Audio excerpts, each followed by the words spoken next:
Well, it's time to talk about Alan Wake once again. A while back, I discussed how much I liked the first game and wanted to share how this helped ease me into horror games and got me out of my comfort zone with the medium. Sure, I may have had some issues with it, but I was still able to enjoy it at the end of the day. And it seems I wasn't the only one with the game getting a massive cult following. And you know, with a massive following and praise like this, there's going to be a sequel coming down the pipeline. And given how the final DLC of the game teased Alan writing a new manuscript to escape, plus a piece of text at the end credits saying that his journey in the night will continue, it seemed like a no-brainer. We were going to get Alan Wake 2. Which we eventually did get, of course, and it would be easy to talk about what happened in 2010 than immediately going into 2023, but honestly, I feel like that would be a disservice to not show how long it took to get here. And given how I'm recounting my journey with these games, there are going to be some detours, such as with this next title, Alan Wake's American Nightmare.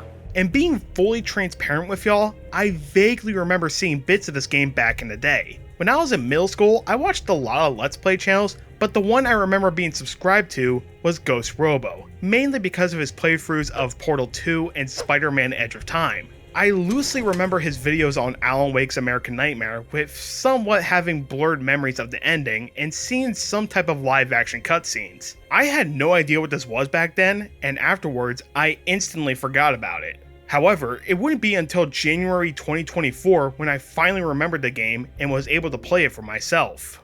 But before all of that, how did we get here? What is American Nightmare? Aside from the one we're currently going through as of 2026. Well, it all started back in 2011. On May 10th of that year, there was leaked information that popped up which led Remedy to confirm that they were working on a new Alan Wake project. However, they had to stress that it wouldn't be considered or called Alan Wake 2, rather a spin-off that will have Alan Wake dealing with the darkness once again. But after that, it was pretty much radio silent for a while. There was a teaser image thanks to Game Informer, as they told people to tune into the Spike Video Game Awards the following month, giving us 2 video teasers and a 1-minute long trailer. Even though it wasn't titled or called Alan Wake 2, people seemed to be excited for Alan Wake to return.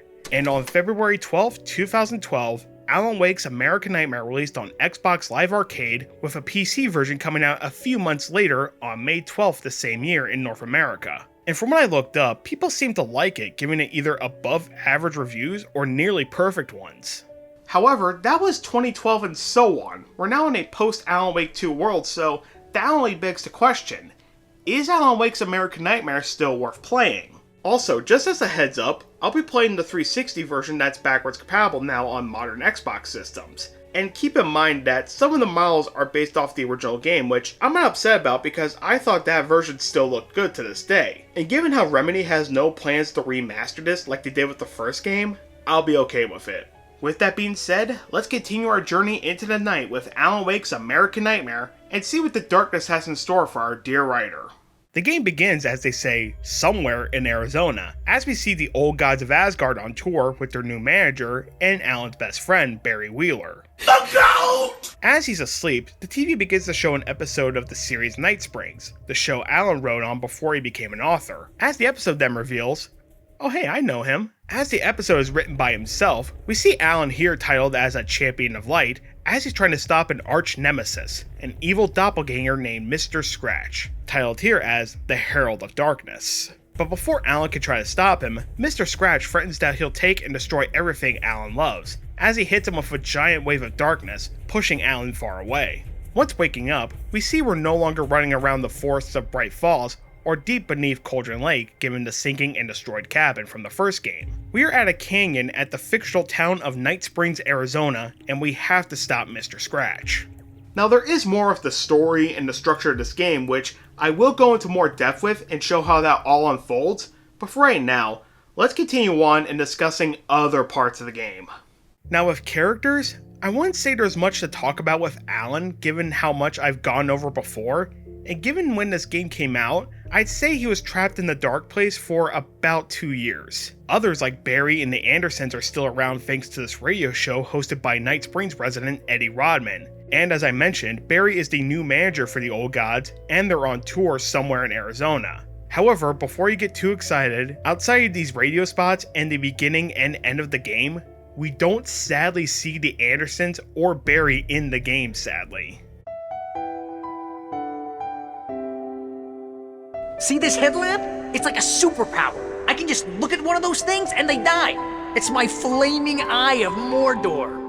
And yet, it's kind of the opposite for Alan's wife Alice, as it turns out that she's here in Arizona for an event, but that's near the end game, and I'll get to that when we get to it. More characters we could talk about very soon are the mechanic Emma at the motel's garage and Dr. Rachel Meadows over at the observatory. But right now, we could talk about the big threat this time around, Alan's evil doppelganger, Mr. Scratch. Now, we've actually seen a glimpse of him before near the end of the first game when Alan dove back into the dark place, and once again, its powers continue to act upon reality, eventually releasing this double of Alan. However, unlike Alan, Mr. Scratch is based off the rumors and folk tales that many have made about Alan since his disappearance. How he became a serial killer and murdered his wife and the other missing residents of Bright Falls back in 2010. So the Dark Presence took those rumors, corrupted Scratch to becoming the serial killer that wore Alan's face, and is hell-bent on taking and destroying everything he holds dear. And thanks to these TVs you can find throughout the game, you could see video messages Scratch leaves for Alan while taunting him at the same time.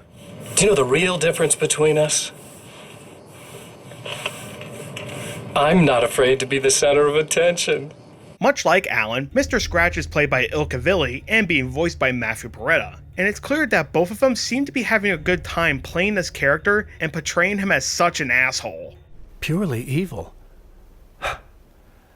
Thank you, sir. But I'm just what people want me to be. Hell, there's no rush. After all, it's not a lake, it's an ocean. Ooh. He's such a bitch.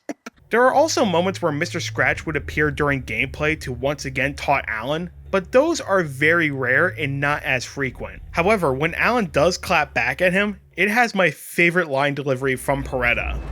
You are gonna shit yourself when you realize what I have done. Shut up!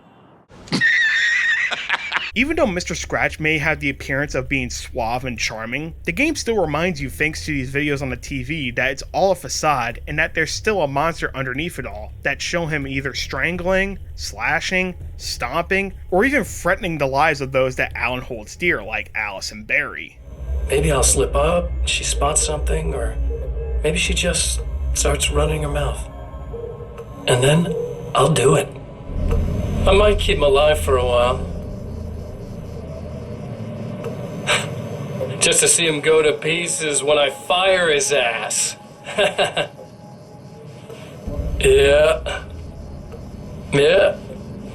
Now the gameplay and mechanics, I really don't have to go that in depth with because it's pretty much the same as it was in the first game. Using light to remove the darkness from the Taken to weaken them, having various firearms to take them down, and light posts acting like checkpoints and spots to refill your health. Much like the first game, there are also extra things to upgrade your arsenal, like going from a standard pistol to a revolver, and a flare gun, which still does those slow-mo cinematic shots because sometimes you need to see how much you can take out. Or like during my first playthrough a few years back, you just want to see a guy getting shot in the dick.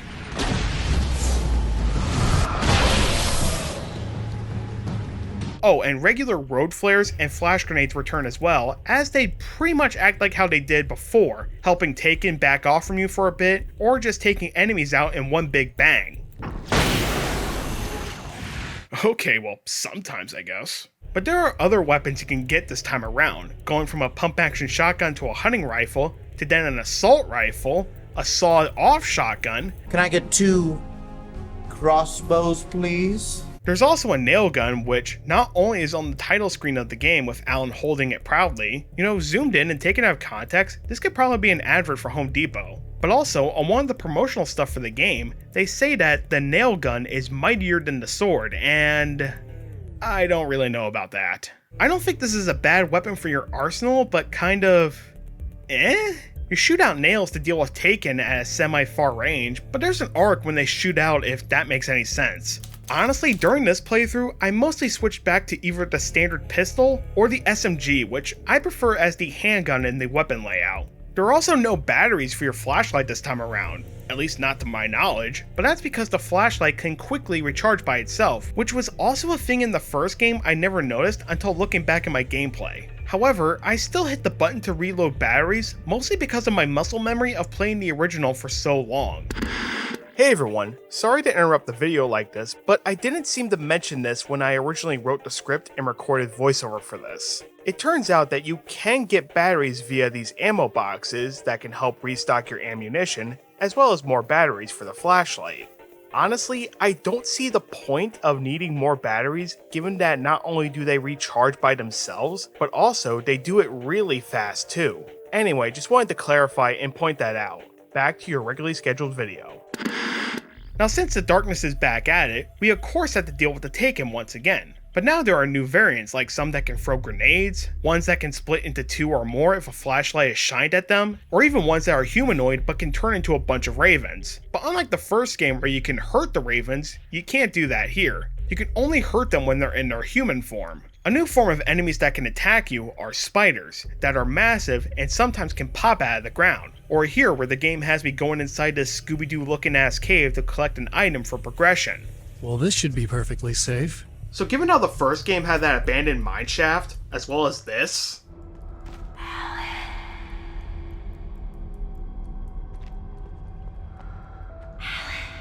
you added spiders into the mix, and my arachnophobic ass just entered his own personal hell. There are still other variants that can brandish weapons like axes, hammers, or the larger ones that have been deformed by the darkness that can come after you with. Do you want to see my new chainsaw and hockey mask? But again, they won't be that big of an issue if you use light and any firepower on them, or sometimes where, oh, hey buddy, are you okay? You fell in love with the fence or something? I mean, your other friend literally got stuck inside this crate, so I think you got off lucky. But you seem to be alright, so I'm just gonna be on my way. So with the last game, it was an episodic-like structure containing 6 parts with 2 special ones in the form of DLC. This time around in American Nightmare, there are 3 acts that have 3 chapters apiece. Now you may think this would probably be longer or as long as Alan Wake 1 to finish, but not really. Compared to the first game, this took me way less time to finish, and I get why that is because this isn't a direct sequel. It's a spin-off title, but that's not necessarily a bad thing. I've played games before that have spin-off titles before their next one, which would be the official sequel. The biggest example I could think of is with Marvel's Spider-Man and its spin-off, Miles Morales, where you get to play as the title character and see him on his journey to become a web-slinger along with Peter. Is it shorter than the first? Yeah, but still fun enough for you to check out and hold you over till the next big official sequel. One thing I immediately don't want to do is outright call Alan Wake's American Nightmare just another piece of DLC for Alan Wake 1, but it kind of feels like it at times, and it's very interesting to think about. And given how my playtime for American Nightmare was double the time of both the Signal and the Writer took me to finish, if you take a closer look, each act, once I got the hang of how the game plays, took me less time than the last. So to illustrate the structure of this game a bit more, I figured I would take you step by step, all the way up until the final act before the game ends, show you how it all works, and how it can possibly make or break it with some.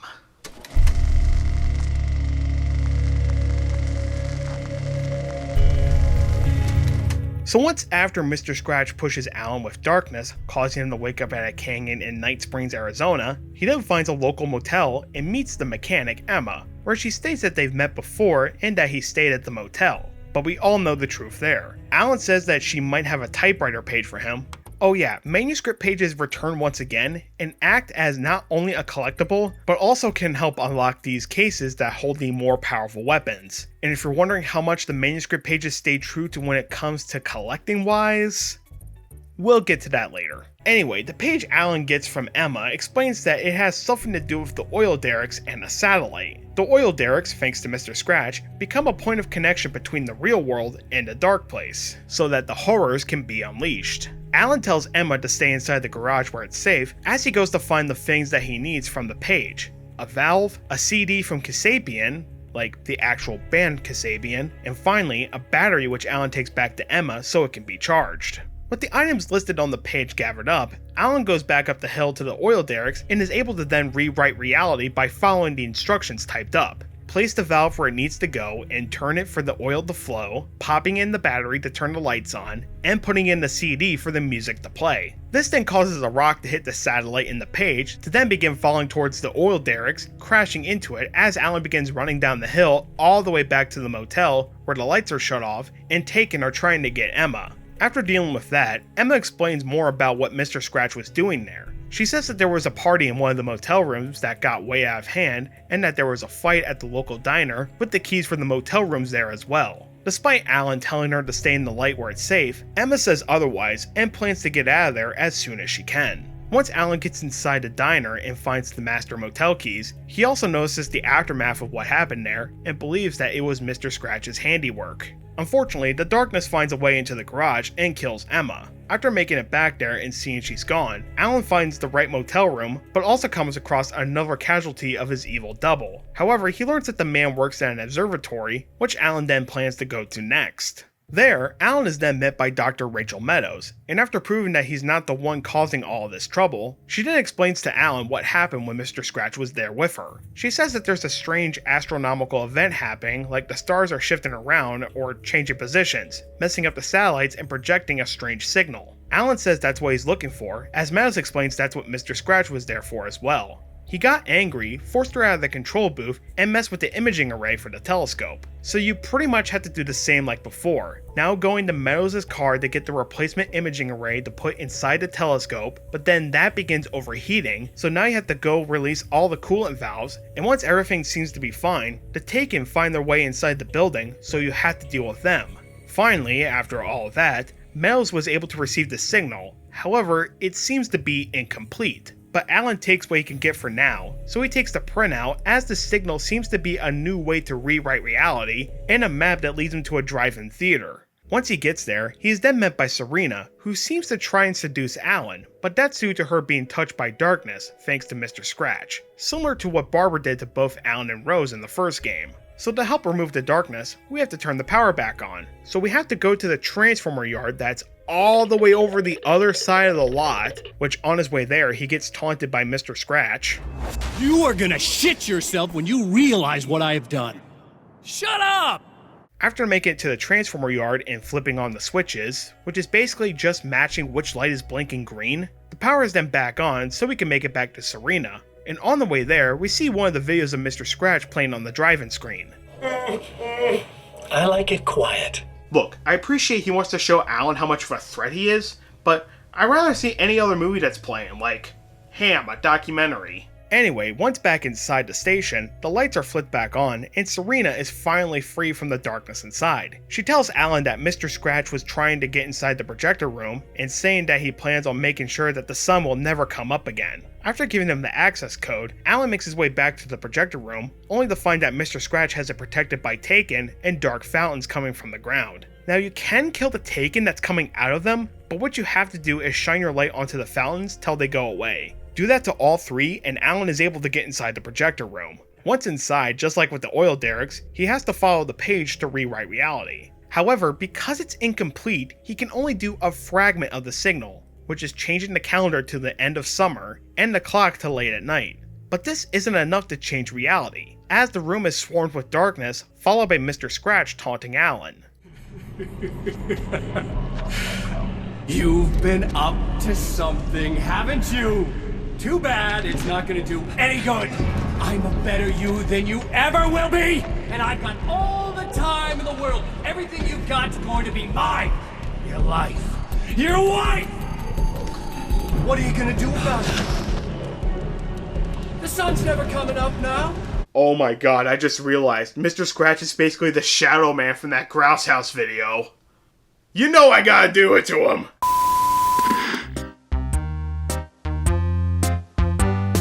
I'm the Shadow Man. I sneak and I creep.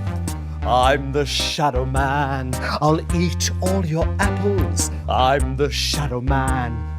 Look at my fingers. I'm the Shadow Man. I'm going to plunge the world into darkness. After Mr. Scratch taunts Alan, he is then once again hit and engulfed by darkness, taking him right back to the canyon where the game started.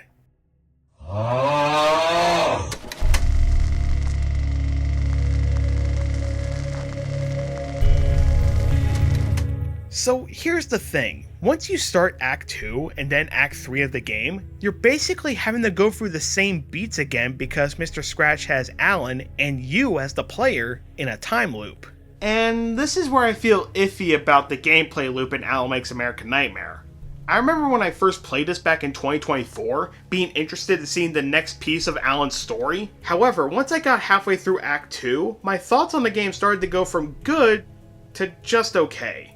And 2 years later, my opinion hasn't really changed. Of course, this didn't mean I thought the game was bad or anything, just teetering to being okay enough for me to continue to play. Now when I said you're basically going for the same beats like last time, they still managed to change it up a bit so it isn't fully repetitive or basically making it feel like you're starting the game over anew. For one thing, the characters like Emma and Dr. Meadows remember what happened in the previous loop and managed to help cut down on the backtracking to get things. For example, Emma already has the valve and the music CD, so you only have to go get the battery, which is now in a different location, for you to do the same thing to rewrite reality at the oil derricks for the satellite to fall down and crash into it. After dealing with the Taken at the garage again to save Emma, we do get more of the story told by her. It turns out that she actually went to the party but left after Mr. Scratch started beating up some guys and killing a girl who went there. Emma now knows to stay inside the garage where it's safe in the light, only for seconds later after leaving for the darkness to get inside and kill her once again. Stay away! No! This wasn't supposed to happen again!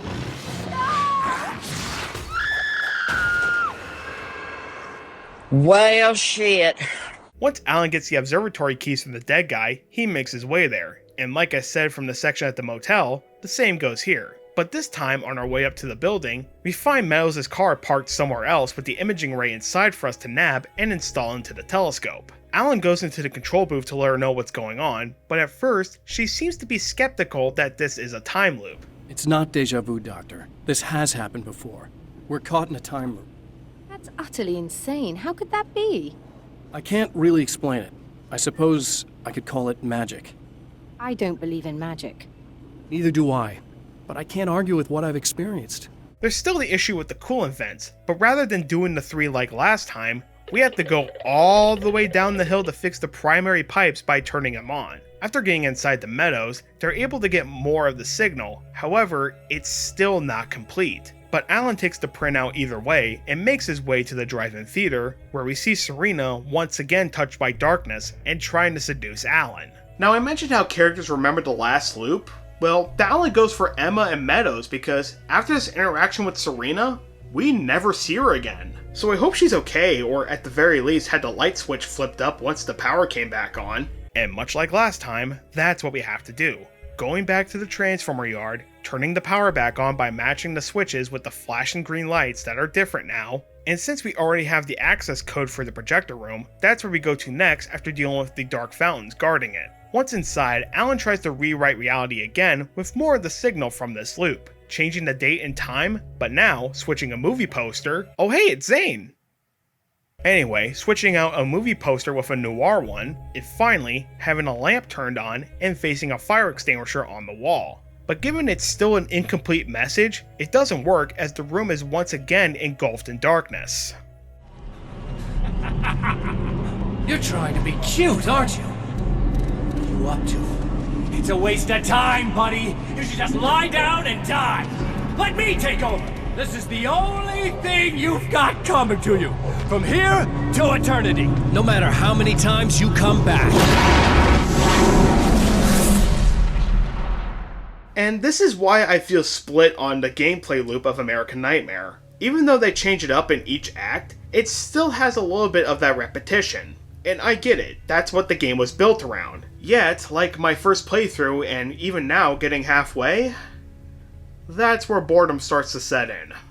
It's a shame that this starts to lean towards just okay because it started off as a short but fun addition to Alan Wake with a new setting, same gameplay mechanics, and even having an arsenal that could seem over the top almost. But just like the gameplay loop, there were also other setbacks and personal gripes that prevent me from fully loving this game. Now I mentioned that the manuscript pages also returned that not only help Alan rewrite reality, but also add more to the story of this game. And as you can see, I nearly collected all of them from my previous playthrough. And why haven't I gotten the rest? Well, for some reason, unlike the first game where the pages reset to their original locations even if you already gotten them, here they pretty much act like the coffee furnaces, as in if you already collected 1, or in this case 14 out of 16 in a particular section, they do not reset if you start a new game. Now here's the thing. I kinda get why they don't reset. As mentioned, they can be used to unlock these big cases to unlock more powerful weapons, both here in the game's story mode, as well as here in the new addition to the game, Arcade Action. I'm not going to discuss that here because there's already a section later on, but still, that's what the manuscript pages act like in American Nightmare, as currency to unlock weapons. But like I showed with the coffee furnaces in the first Alan Wake video, how are people gonna find these when looking through a guide and not knowing if they already got a page for either unlocking weapons or wanting to read more of the story? In fact, it was pure coincidence when recording footage for this video, I found at least 3 more manuscript pages by seeing them shimmer in the distance, or the rare instance of going off the beaten path. This next one is only a small gripe, but in the first loop, once you get the motel keys from Emma, you need to search the 3 rooms to find the dead man and the observatory keys. However, in the next 2 loops, they still give the option to search all 3 rooms again. Sure, 2 of them might have ammo for you to get, but if I already know which room I need to get inside, what's the point of looking in the other rooms? Finally, and this one is kinda disappointing, remember those radio show segments with the old gods and Barry? Well, earlier on, they teased a brand new signal from the band. The song itself is called Balance Slays the Demon, and given how the last game had an amazing set piece with Children of the Elder God, you're telling me we're gonna have something like that again? Well, sign me up!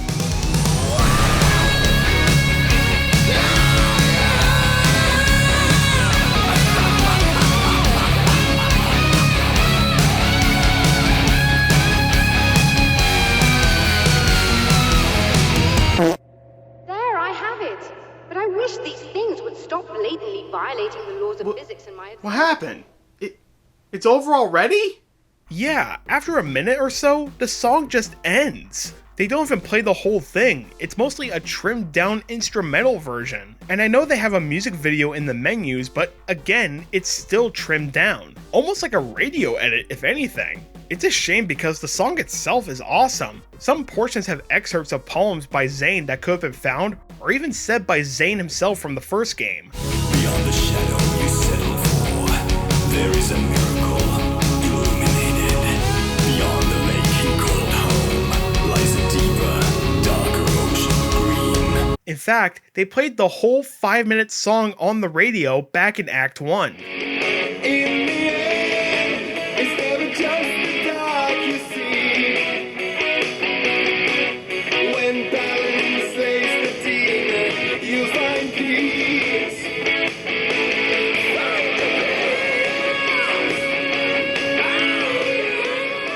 So let's think of this as if I played this back in 2012. Did they either expect me to legit sit here and listen to the whole song from these radio speakers, or wait till someone uploads it to YouTube for free instead?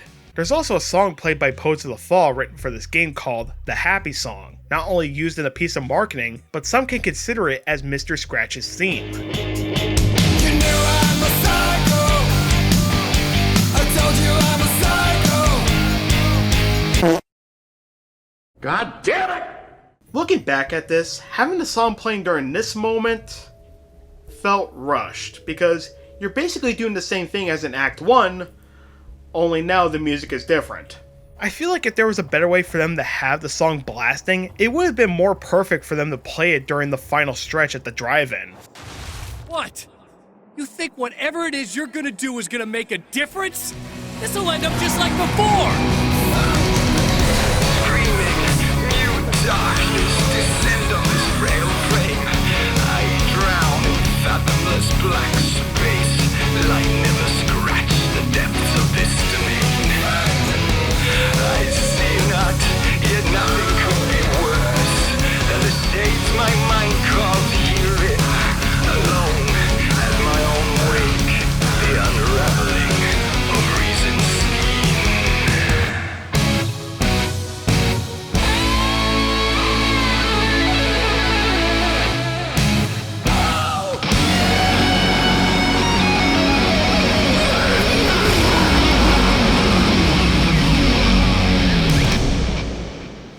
love you, Dark Continent! Good night! Well, since I'm here, I might as well quickly talk about the music and the game's tone.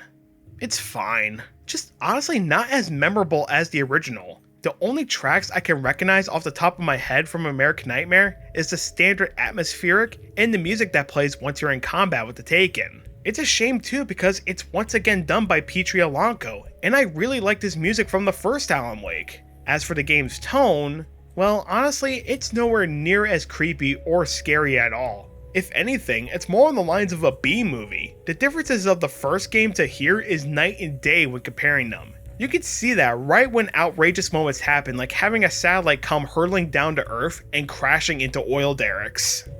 And now it's time for me to talk about the final act of American Nightmare, fill in some more story beats, and show what happens when the game ends. I wouldn't worry too much with spoilers, but if you are curious about playing this, feel free to skip on ahead.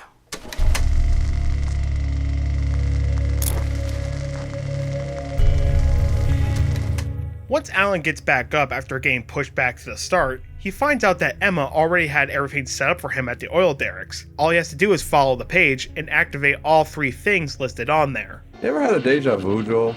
After dealing with the Taken by the garage to save Emma, we find out from her that one of the Taken must have messed with the power, hence why she got killed the last 2 times. So after fixing the lights out back, we get the motel keys and say goodbye to Emma, seeing that this might be the last time Alan and her will see each other if this all goes well. After getting to the observatory, Dr. Meadows calls Alan on the opening gate's intercom that she already took care of the imaging array, so all we have to do is fix the primary cooling pipes and make our way into the building. After dealing with more Taken, Meadows says that the signal seems to be fully complete now, and taking the printout, Alan makes his way to the drive-in one last time. Once more, we return to the drive-in. If he's aware of the absurdity of arming oneself with a few sentences and standing against a power that can pierce time itself, he doesn't show it. The man has his share of weaknesses, perhaps more, but cowardice is not among them. But before we go forward, let's go back a bit. Now, since we have these radio shows thanks to Eddie, Act 1 with Barry and Old Gods, random one-off ones in Act 2... You know when the hours stretch into eternity like this, when it feels like I'm stuck in a rut and just reliving the same endless night over and over again, I feel genuinely touched by someone actually reaching out to me, breaking the monotony. I just want you to know that it really matters to me. Caller, you're on the air. You suck, Eddie! Did you know that this is my dream job? True fact? Even some that are bizarre. Well, I don't know, Ricky. I don't suppose you have considered the possibility that we're all here in the service of a greater purpose, incomprehensible to us, and that what we take to be freedom is nothing more than the move of a pawn on some cosmic chessboard, limited in scope, subject to the whims of unseen players, existing only for their entertainment.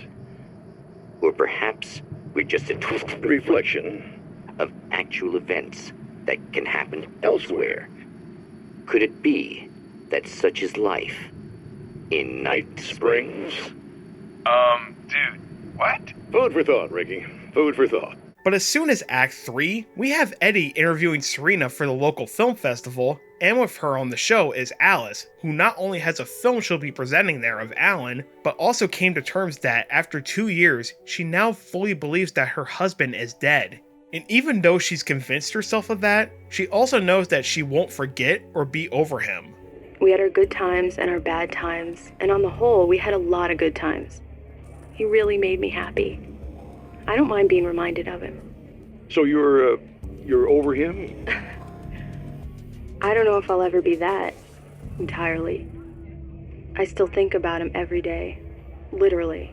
Finally, after dealing with the Taken and the dark fountains around the projector room one last time, Alan makes his way inside to match the scene on the page and rewrite reality with the complete signal. Like before, we have to change the calendar to late summer, switch the clock to late at night, flip over the movie poster, make the lamp face the fire extinguisher on the wall, and now this time, take Alice's film off the shelf and place it inside the projector. At first, Alice's film shows Mr. Scratch on it, but everything seems to work as the film starts to begin burning him away.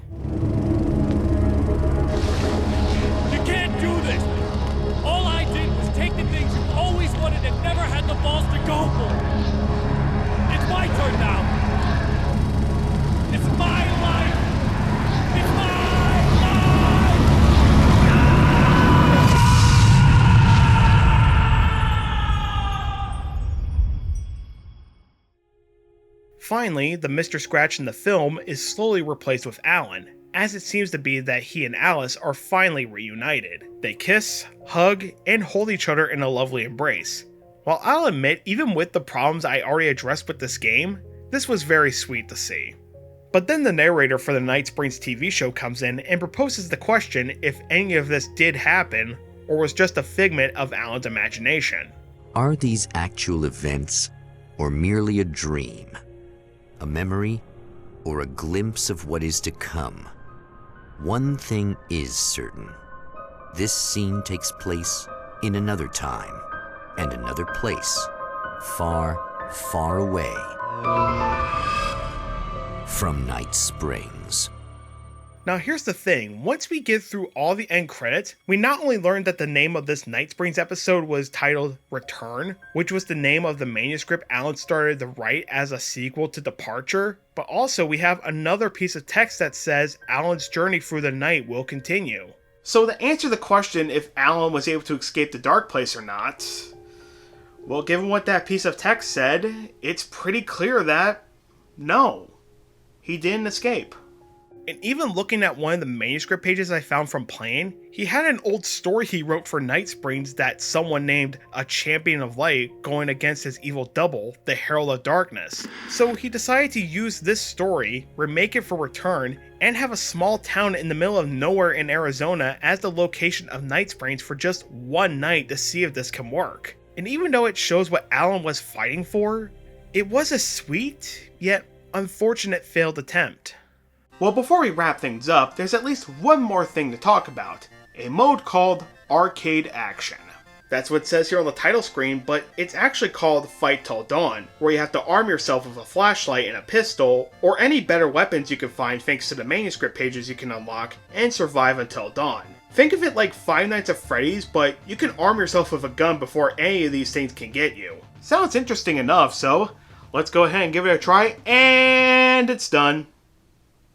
Okay, I should clarify, when I was recording footage for this video, this was right when I had to redo Acts 2 and 3 because of tech issues, so during that day, I only played this mode for about 20 minutes and then stopped after that. I do have issues, which I'll bring up in a little bit, but after a few days, I actually went ahead and gave this mode another shot, played it a bit more, and it's alright. You're locked into these big, empty locations, and like I said, trying to survive for 10 minutes, while also trying to kill as many of the Taken as you can, or in other words, make the big multiplier number go uppies. First of all, oh my god, it is so nice to see different locations. You could play through a cemetery, a ghost town, and an oil field. Honestly, makes me wish these were actual locations in the story mode. Just little detours you could pass by to break up the monotony of going through the 3 major set pieces in each loop.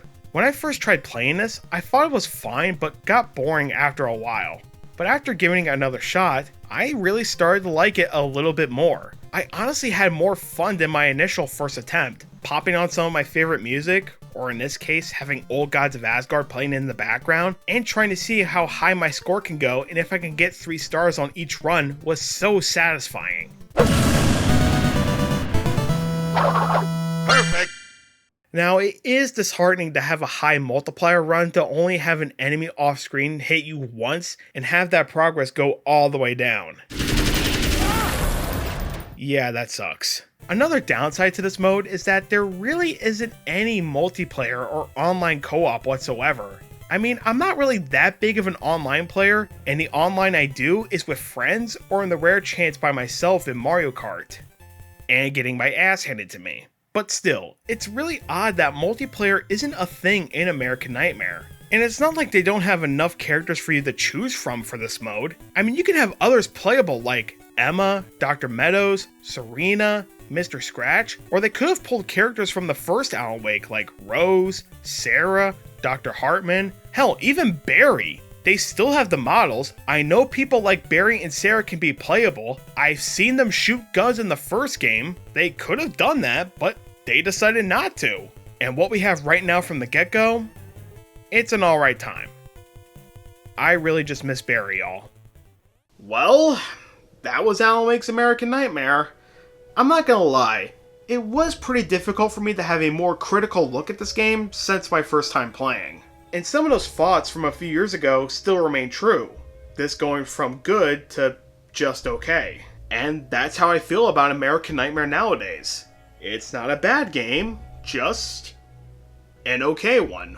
Outside of the location between the two being different, gameplay is still the same and you still get the core Alan Wake experience. But as I've also mentioned, for me, the gameplay loop as soon as you get halfway, yeah, it can get very tiresome, which does hinder my experience. And I get it, because as also mentioned before, this is not a big experience that is on par or larger than the first game. This is simply a spin-off title, and that's okay. This does feel like it's just more Alan Wake 1 to a DLC-like level almost. Now I know I said I didn't want to instantly call this just Alan Wake 1 DLC, but at the same time, it does feel like one almost. The new weapons you can get add variety to your arsenal, and despite them not resetting when starting a new game, I will admit that giving the manuscript pages purpose to help unlock them in both the story mode and an arcade is a cool concept. An arcade mode is fun despite only being single player with no co-op. Now, I wouldn't say this is a instant recommendation like, oh my god, you need to play this right now!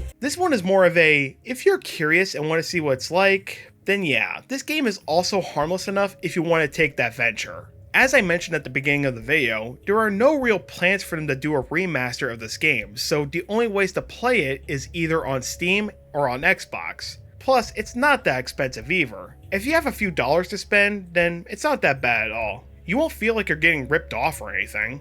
So, seeing how the game stated that Alan's journey through the night will continue, what happens from here?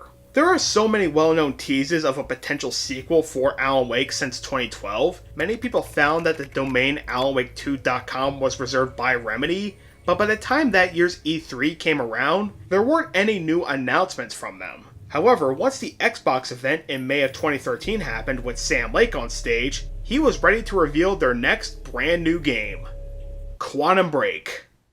What the fuck? Now here's the thing, as someone who played a little bit of Quantum Break, I am not judging this announcement by the quality of the game. In fact, some still supported Remedy with this new title. However, there were fans that were disappointed in the fact that this wasn't Alan Wake 2, or any real announcement of that game happening.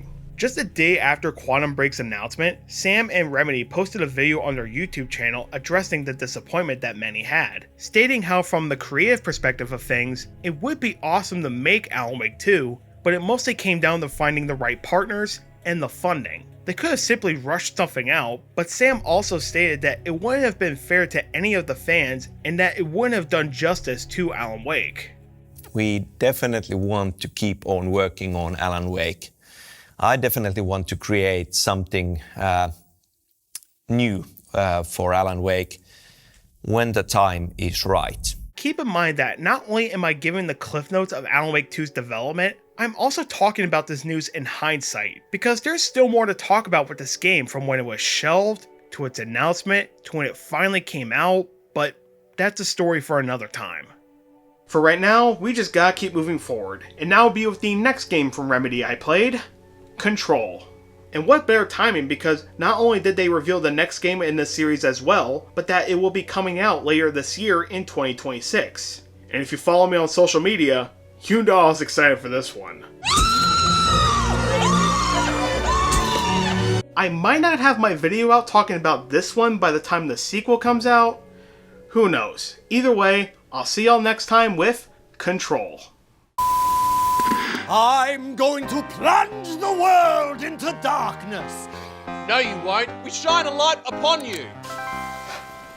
Ah. Ah. Ah. Ah, the light. Ah. Ah, the light. Ah. Ah. Ah. Ah. Oh, burn. Ah, the light. Ah. Ah. Ah. Ah. Ah.